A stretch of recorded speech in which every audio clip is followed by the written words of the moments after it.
Hello' বন্ধুসকল, মই আজি এপ এটাৰ জৰিয়তে ইংলিছ কেনেকৈ শিকিব পাৰে তাকে লৈ আনিছোঁ। এই ভিডিঅ'টো যিসকলে বেছিকৰ পৰা ইংলিছ নাজানে তেওঁলোকৰ বাবে বা যিসকলে ইংলিছ শিকিব বিচাৰিছে তেওঁলোকৰ বাবে।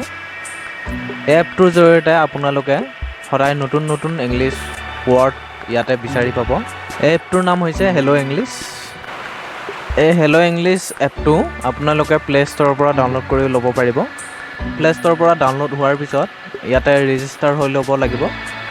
এই এপটোত পাঠ 1ৰ পৰা শিকি যাব পাৰিব। ইয়াত পাঠ 1ত আছে নাম সুধিবলৈ আৰু ক'বলৈ শিকা। এনেকৈ আপোনালোকে বেছিকৰ পৰা হেল্ল' ইংলিছটোৰ এপৰ জৰিয়তে ইংলিছ ক'ব পাৰিব।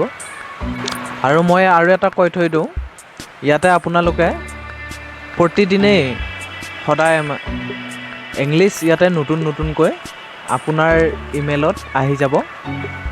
শব্দবিলাক জানিবলগীয়া কিছুমান শব্দ থাকে। আপোনালোকে এই মেছেজ চিম্বলটো চাব। এই মেছেজ চিম্বলত ক্লিক কৰি দিব। ক্লিক কৰাৰ পিছত ইয়াতে আহি যাব মেছেজবিলাক। ইয়াৰ পিছত tip of the date click কৰিব লাগিব। এই টিপ অফ দ্য ডেট আপোনালোকে নতুন শব্দবিলাক পাই যাব সদায়। এইবিলাক চাওক, হেল্ল' এপৰ পৰা শব্দবিলাক আহিছে ইমেইলত।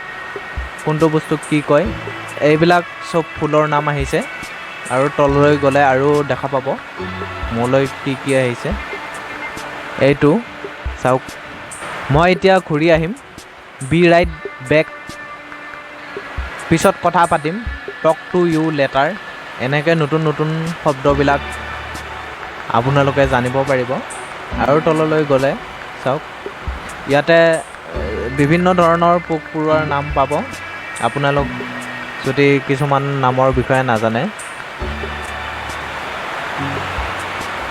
আৰু ইয়াতে ট্ৰেঞ্চলেশ্যনবিলাকো আহি যায়। ইয়াতে ট্ৰেঞ্চলেশ্যনবিলাক শিকিব পাৰিব নতুন কিবাৰ চৰাইবিলাকৰ নাম আহিছে। ইয়াতে কোনটো চৰাইক কি নাম কয় সকলো কথা ইয়াতে জানিব পাৰিব। ইয়াতে মানুহৰ অংগবোৰৰ নাম আহিছে, কোনটোক কি কয়। মই ভাবোঁ এই এপটোৰ জৰিয়তে আপোনালোক সকলোৱে বেছিকৰ পৰা ইংলিছ ক'বলৈ শিকিব পাৰিব। মোৰ এই হেল্ল' ইংলিছ এপটো যদি ভাল লাগিছে ছাবস্ক্ৰাইব কৰিব আৰু বেল আইকনটো দবাই দিব, যাতে নেকি মই আৰু এনেকুৱা ধৰণৰ এপৰ বিষয়ে কিছুমান ভিডিঅ' ইউটিউবত আপলোড কৰিম। আপোনালোকে ফাৰ্ষ্টত ন'টিফিকেশ্যন পায় আৰু মোৰ ভিডিঅ'টো চাব পাৰিব। মোৰ ভিডিঅ' ইমানেই। ধন্যবাদ।